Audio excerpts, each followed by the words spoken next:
Hey fellow Nevillers, welcome back to the channel. Thank you for visiting. Today we're going into chapter 2 of Your Faith is Your Fortune from 1941 from Neville Goddard. Chapter 2 is You Shall Decree.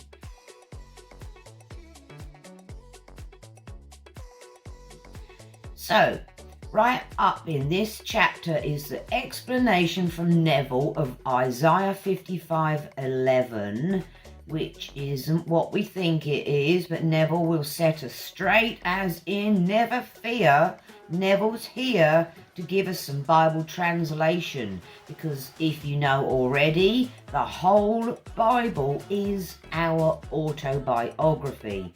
What's happened over the centuries, man, priests, teachers have misconstrued and mistaught what the Bible is. What it actually is psychological dramas containing parables that have a single jet of truth that we can use in our lives for manifesting. So let's dive in, fellow Nevillers.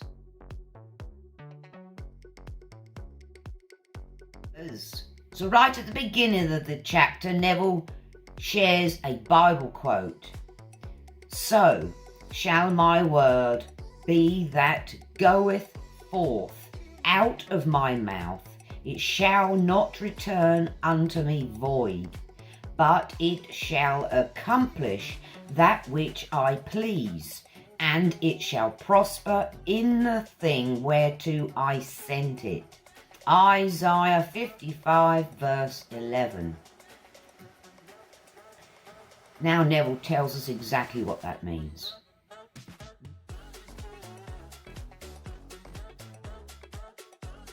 Man can decree a thing and it will come to pass. We've got a lot of power, fellow Nevillers. Man has always decreed that which has appeared in his world. He is today decreeing that which is appearing in his world, and he shall continue to do so as long as man is conscious of being man. Nothing has ever appeared in man's world but what man decreed that it should. This you may deny, but try as you will, you cannot disprove it, for this decreeing is based upon a changeless principle.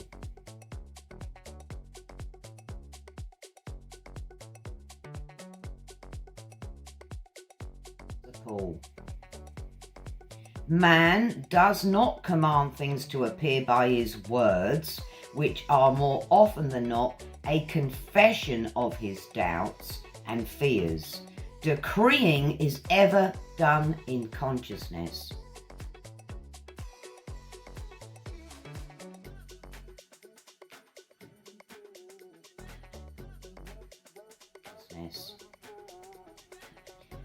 And as we know, when we go into the sats, which is state akin to sleep, i.e. we withdraw our senses from 3D and we reach the sleepy stage, we are in our consciousness, and that's where we can decree. Let me say we are one with our consciousness when we're in the sleepy state. It's more receptive to what we want to imprint it with. That's where we do our decreeing, i.e. I am rich, I am wealthy, I am whatever it is you want to put after the I am. Every man automatically expresses that which he is conscious of being without effort or the use of words. At every moment of time, man is commanding himself to be and to possess that which he is conscious of being and possessing.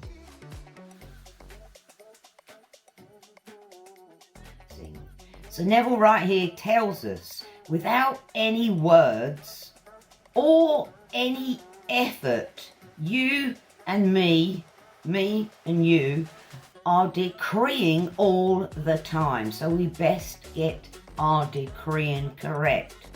Bit more from Neville here. This changeless principle of expression is dramatized in all the Bibles of the world. The writers of our sacred books were illumined mystics, past masters in the art of psychology.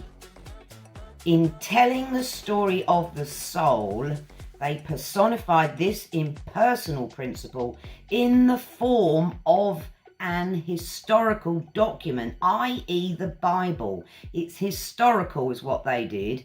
In telling the story of the soul, they personified this impersonal principle. Impersonal. Not just for me, you, anyone, for everyone. It's impersonal. Impersonal principle in the form of an historical document, both to preserve it and to hide it from the eyes of the uninitiated.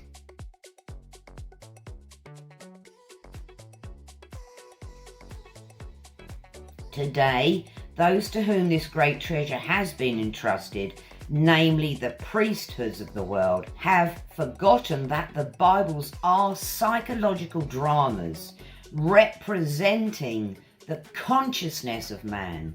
In their blind forgetfulness, they now teach their followers to worship its characters as men and women who actually lived in time and space. When man sees the Bible as a great psychological drama with all of its characters and actors as the personified qualities and attributes of his own consciousness, then and then only will the Bible reveal to him the light of its symbology.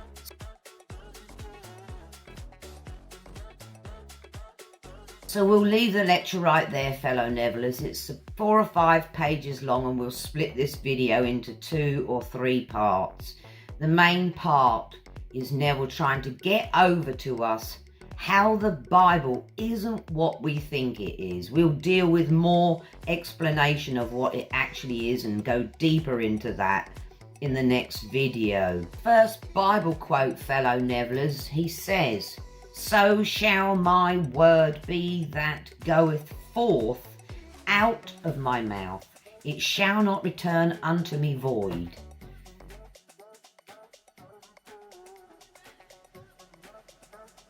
The importance of our inner conversations, what we say on the inside, fellow Nevillers.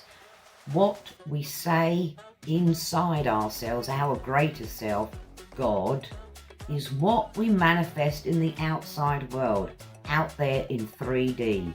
I'm always reminding you, my fellow Nevillers, we have to be careful what we say on the inside. It's ever so important. Link down there to inner conversations and mental diets. We should feed our mind the right thing. So Isaiah 55 verse 11 is telling us exactly that.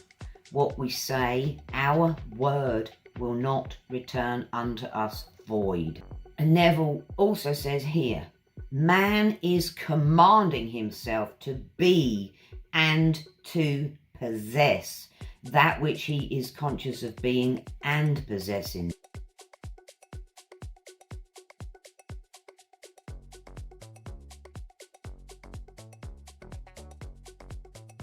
That's the power we have. We can decree a thing. We can decree what we possess. And it's all done in our consciousness, whether knowingly or unknowingly. It's all dependent on our feelings. The more feelings you put out with what you're saying on the inside or even on the outside, the feelings is what creates it, and your word. So we really ought to be careful with this changeless principle. Tomorrow we'll go into part 2 and Neville will discuss more of what the Bible means. There's another lecture that he's written, it may be a chapter actually, 12 disciples each one of these is an aspect of our mind. I look forward to going into that in depth and sharing it with you all.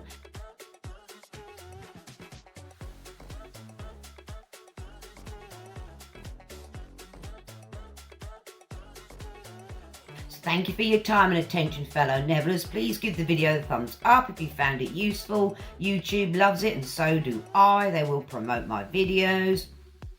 Big fat kiss, because I'm all about love up here. Thumbs up, and I will see you tomorrow, fellow Nevillers. Bye.